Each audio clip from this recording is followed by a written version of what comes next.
जय हिंद साथियों। आज की क्लास में हम लोग सामान्य विज्ञान, जिसे हम लोग इंग्लिश में बोलते हैं जनरल साइंस, तो जनरल साइंस का 25 प्लस क्वेश्चन हम लोग MCQs की टाइप में देखने वाले हैं, जो एग्ज़ाम में बार बार रिपीट होती है। तो आपने देखा है, आपकी सफलता इक्वल टू हमारी सफलता। तो यदि आप रेलवे एग्ज़ाम की तैयारी करते हैं, railway group D, NTPC, technician, किसी भी एग्ज़ाम की तैयारी करते हैं जिनमें से जनरल साइंस का सिलेबस होता है, आप एक बार इस क्लास को ज़रूर देखिएगा, क्योंकि इसमें से वो क्वेश्चन को इंक्लूड किया गया है जो सारे एग्ज़ाम में बार बार रिपीट होती है। तो चलिए, पहला क्वेश्चन जो है इस क्लास का वो क्या है, तो आप देख सकते हैं पहला क्वेश्चन स्क्रीन पर आ चुका है और आप लोग इसे आंसर देने की कोशिश कीजिए।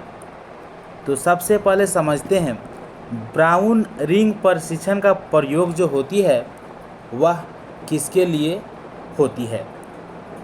तो याद रखिएगा कि ब्राउन रिंग परीक्षण का जो प्रयोग जो किया जाता है, नाइट्रेट्स के विश्लेषण के लिए प्रयोग किया जाता है। तो ऑप्शन नंबर ये इसका सही आंसर हो जाता है। अब हम लोग बढ़ते हैं आगे की ओर, दूसरा क्वेश्चन देखते हैं। दूसरा क्वेश्चन है, लोहे का शुद्धतम रूप जो होती है वह क्या होती है। तो लोहे का शुद्धतम यानी कि सबसे शुद्ध रूप जो होती है वह पिटवा लोहा होती है। और पिटवा लोहा की यदि हम लोग बात करते हैं तो इसमें कार्बन की जो मात्रा होती है वह कितनी होती है। तो इसमें कार्बन की मात्रा जो होती है सो 0.12 से लेकर 0.24% तक होती है। और सबसे ज़्यादा कार्बन किस में होती है, तो ढालवां लोहा में सबसे ज़्यादा कार्बन होती है। अब हम लोग बढ़ते हैं अगला क्वेश्चन की ओर। अगला क्वेश्चन देख चुके हैं आप स्क्रीन पर। निम्नलिखित में से सबसे भारी धातु कौन है। यह क्वेश्चन बहुत इम्पोर्टेंट क्वेश्चन है, क्योंकि एग्ज़ाम में बार बार पूछा जाता है। तो सबसे भारी धातु जो है वह कौन है, यूरेनियम है। तो यूरेनियम का यदि परमाणु भार पूछता है तो यूरेनियम का परमाणु भार कितना होता है, तो 238 होती है। यह क्वेश्चन एग्ज़ाम में बार बार पूछा गया है रेलवे एग्ज़ाम में।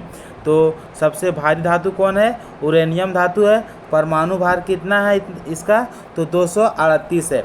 ठीक इसी प्रकार से यदि एल्युमिनियम का पूछे तो एल्युमिनियम का जो है सो 27 है। और तांबा का पूछेगा तो जैसे कि बोलते हैं कि एल्युमिनियम का परमाणु भार कितना होता है, चांदी का कितना होता है, कॉपर का कितना होता है। तो कॉपर का जो है सो 27 है। और एल्युमिनियम का यानी कि एल्युमिनियम का जो है सो 27 है। और चांदी का पूछेगा तो चांदी का 108 है। ध्यान रखिएगा, चांदी का परमाणु भार कितना है, तो 108 है। अब हम लोग बढ़ते हैं आगे की ओर। अगला क्वेश्चन है, पायरेक्स कांच मुख्यतः है। तो पायरेक्स कांच जो है वह मुख्यतः क्या है। तो ध्यान रखिएगा, ऊष्मा प्रतिरोधी जो जांच है, तो इसी प्रकार से कि पायरेक्स कांच जो है वह क्या है, तो ऊष्मा प्रतिरोधी कांच है। ये इस प्रकार से क्या है, यह ऊष्मा प्रतिरोधी कांच को क्या कहते हैं, पायरेक्स कांच। अब हम लोग बढ़ते हैं आगे की ओर। अगला क्वेश्चन है, आप देख सकते हैं, धातु के ऑक्साइड प्रायः होते हैं। तो किसी भी पदार्थ का pH मान यदि कितना होती है, 7 से यदि ज़्यादा होती है तो वह क्या कहलाता है, तो वह क्षारीय कहलाता है। लेकिन यदि 7 से कम होता है तब वह अम्लीय कहलाता है। और यदि 7 यानी कि 7 होती है तब वह उदासीन कहलाती है। तो इस प्रकार से यहाँ पे हम लोग देखते हैं कि धातु के ऑक्साइड का प्राय क्या होती है, तो धातु जो होती है तो क्या होती है, धातु का जो पीएच मान जो होती है वह कितना होती है, तो 7 से अधिक होती है। तो ऑप्शन नंबर इसका ए हो जाएगा, यानी कि क्षारीय के साथ इसका आंसर हो जाएगा कि धातु का ऑक्साइड जो होती है वह कैसा होती है, तो क्षारीय होती है। अब हम लोग बढ़ते हैं अगला क्वेश्चन की ओर। अगला क्वेश्चन है अधातु के ऑक्साइड क्या होती है। तो अधातु की ऑक्साइड जो होती है वह अम्लीय होती है, क्योंकि अधातु का पीएच मान जो होती है वह 7 से कम होती है। तो यदि 7 से कम होती है तो वह क्या हो जाती है, वह अम्लीय हो जाती है। अब हम लोग बढ़ते हैं अगला क्वेश्चन की ओर। अगला क्वेश्चन है स्क्रीन पर, सबसे जटिल कार्बनिक पदार्थ होती है। तो सबसे जटिल कार्बनिक पदार्थ जो होती है वह प्रोटीन होती है। तो ऑप्शन नंबर सी इसका सही आंसर हो जाएगा। सोडा वाटर क्या है। तो सोडा वाटर जो है किसमें जो विलयन बनता है, तो गैस और द्रव क्या है, विलयन है सोडा वाटर, गैस और द्रव। तो गैस और द्रव मिलकर क्या निर्माण करता है, विलयन का निर्माण करता है, वही क्या कहलाता है, तो सोडा वाटर। तो ऑप्शन नंबर ये इसका सही आंसर हो जाता है। तो क्वेश्चन पूछा जाता है कि सोडा वाटर क्या है, तो गैस और द्रव का विलयन है। मानव निर्मित तत्व की पहचान कीजिए। तो मानव निर्मित तत्व, तो कैलिफोर्निया जो है इसे मानव द्वारा बनाया गया है। तो और बाकी कार्बन जो है, सोना जो है, कैल्शियम है, ये सब क्या है, तो ये सब प्राकृतिक तत्व है। और कैलिफोर्निया जो है मानव द्वारा बनाया गया है। तो यह एक प्रकार का कृत्रिम है। और इसका परमाणु भार यदि पूछे, कैलिफोर्निया का परमाणु भार पूछे तो 98 होता है। और इसका कैलिफोर्निया का बनाया कब गया था, तो 1950, यानी कि 1950 में इसका खोज किया गया था। अब हम लोग बढ़ते हैं अगला क्वेश्चन की ओर। अगला क्वेश्चन है चांदी। तो चांदी जो है वह एक प्रकार की क्या है। तो सभी लोग जानता है चांदी जो है एक विद्युत सुचालक है। तो ऑप्शन नंबर 20 का सही आंसर हो जाएगा। अब देखते हैं ऑक्सीकरण को किस रूप में परिभाषित किया गया है। तो ऑक्सीकरण जो इलेक्ट्रॉन को त्याग करता है, तो जो इलेक्ट्रॉन के त्याग करता है तो उसको क्या होता है, इलेक्ट्रॉन त्याग करना यानी हानि होना। तो हानि होना तो उसे को क्या कहते हैं, इलेक्ट्रॉन की हानि हो रहा है तो उसे कहते हैं ऑक्सीकरण। तो ऑक्सीकरण को किस रूप में परिभाषित किया जाता है, तो जब इलेक्ट्रॉन की हानि होती है तब वह ऑक्सीकरण कहलाता है। अब अगला क्वेश्चन की ओर बढ़ते हैं। सोडियम का सबसे अधिक पाए जाने वाला लवण क्या है। तो सोडियम का सबसे अधिक पाए जाने वाला लवण जो है वह क्या है, तो उसके ऊपर हम लोग बात करते हैं। तो इसका आंसर जो हो जाएगा सोडियम क्लोराइड के साथ हो जाएगा, सोडियम क्लोराइड के साथ, जो कि ऑप्शन नंबर डी में देखने को मिल रहा है। अब हम लोग बढ़ते हैं अगला क्वेश्चन की ओर। और इस प्रकार से क्वेश्चन भी बहुत पूछा जाता है एग्जाम में, रेलवे में, कि जैसे कि अभी Fe दी गया है, ठीक है। तो Fe जो दिया गया है यह किसका रासायनिक प्रतीक है, तो ये है आयरन का, ठीक है। तो आप यहाँ देख सकते हैं Fe, तो आयरन यानी कि लोहे का, तो ऑप्शन नंबर 20 का सही आंसर हो जाएगा। टीन का क्या होता है, तो SN होता है। कॉपर का क्या होता है, तो Cu होता है। और सोडियम का क्या होता है, तो Na होता है। आप लोग ध्यान रखिएगा, क्वेश्चन कहीं से भी नहीं छूटना चाहिए। अगला क्वेश्चन है ऑक्साइड बनाने की क्रिया को क्या कहते हैं, तो ध्यान रखिएगा, ऑक्साइड बनाने की क्रिया को हम लोग ऑक्सीकरण कहते हैं। तो ऑप्शन नंबर 20 का सही आंसर हो जाएगा।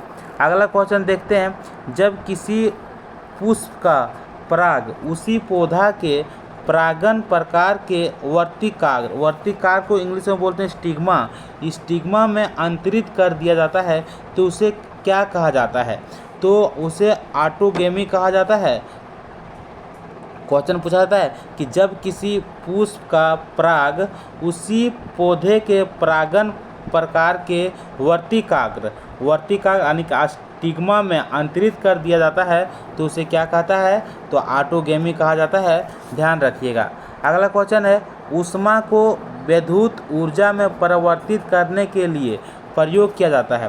तो ऊष्मा को विद्युत ऊर्जा में जब चेंज किया जाता है तो उसे किस परिवर्तन के लिए प्रयोग किया जाता है, क्या किया जाता है, तो थर्मोकपल का प्रयोग किया जाता है।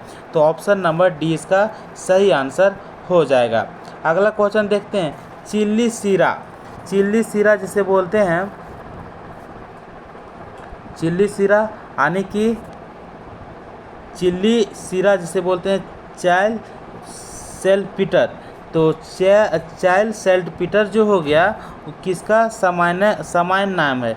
तो ध्यान रखिएगा, इसका सामान्य नाम जो होती है, जैसे कि बोलते हैं ना कि चिल्ली सीरा यानी कि और किस नाम से इसे जाना जाता है, तो इस टाइप से क्वेश्चन बनता है तो उसको सोडियम नाइट्रेट के नाम से जाना जाता है। सोडियम नाइट्रेट को चिल्ली सीरा के नाम से भी जानते हैं। तो ध्यान रखिएगा, sodium nitrate option number C में देखने को मिल रहा है और इसका फॉर्मूला होता है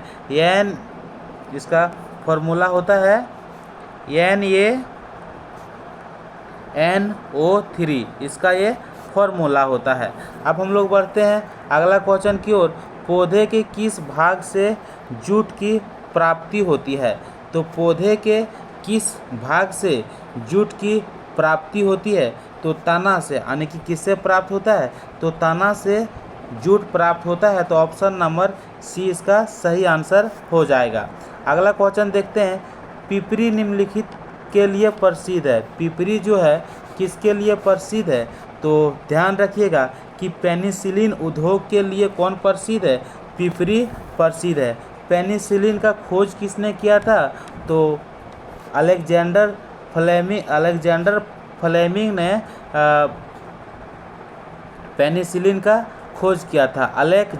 अलेक्जेंडर ने इसका खोज किया था। और पेनिसिलिन जो से क्या है, तो एक प्रकार की कवक है। अब हम लोग बात करते हैं अगला क्वेश्चन की ओर। अगला क्वेश्चन है वर्मी कंपोस्ट यानी खाद, ठीक है। वर्मी कंपोस्ट किस तरह की खाद है, ठीक है। अब इसके ऊपर हम लोग बात करते हैं।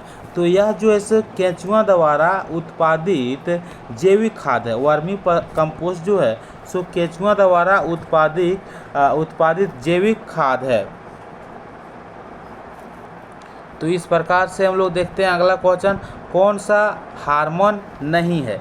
तो ध्यान रखिएगा, हीमोग्लोबिन जो से यह हार्मोन नहीं है, एक ऐसा तथ्य है जो किस में पाया जाता है, RBC में पाया जाता है, यानी कि रेड ब्लड कॉर्पस में पाया जाता है। और हीमोग्लोबिन के कारण ही ब्लड जो होती है ब्लड जो होती है लाल रंग होती है।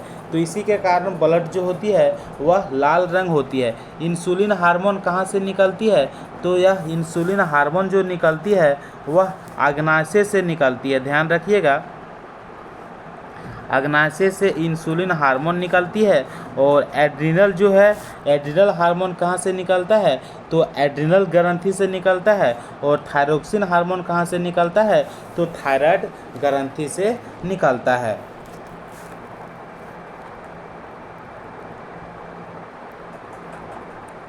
अब देखते हैं अगला क्वेश्चन, निम्नलिखित में से कौन सा एक मानव निर्मित तंतु है। तो मानव निर्मित तंतु जो है वह कौन सा है, तो इसके बारे में बात करते हैं। तो मानव निर्मित तंतु जो है वह रेयॉन है, सेलुलोज संश्लेषण से बनाया गया है। किसके संश्लेषण से बनाया गया है, तो सेलुलोज की संश्लेषण से बनाया गया है। यह कैसा है, तो एक प्रकार की कृत्रिम रेशा है। ध्यान रखिएगा, क्वेश्चन पूछा जाता है कि रेयॉन जो इसे क्या है, तो एक प्रकार की कृत्रिम रेशा है। अब हम लोग अगला क्वेश्चन की ओर बढ़ते हैं। अगला क्वेश्चन है, ओजोन में होती है। तो ओजोन में क्या होती है, तो ओजोन का जो फॉर्मूला होती है उसका ओजोन का O3 होती है। तो इसमें क्या होती है, केवल ऑक्सीजन होती है। तो ऑप्शन नंबर ये इसका सही आंसर हो जाएगा। इस वीडियो का लास्ट क्वेश्चन है, एसिप्रीन का रासायनिक नाम क्या है।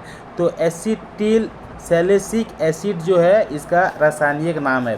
तो इस प्रकार से हम लोग 25+ क्वेश्चन को कवर किए। तो तो यदि आप लोग मेरे चैनल पे नए हैं तो प्लीज़ मेरे चैनल को सब्सक्राइब कर लीजिएगा, और आप लोग इसी तरह वीडियो देखने के लिए मेरे चैनल को सब्सक्राइब कीजिए, ताकि हमको और लाइक कमेंट कीजिए, ताकि हमको फीडबैक मिले और मैं अच्छे से अच्छे कोशिश करूँगा, अच्छे से अच्छे क्वेश्चन करवाने की कोशिश करूँगा। तो चलिए अब हम लोग मिलते हैं नेक्स्ट वीडियो में।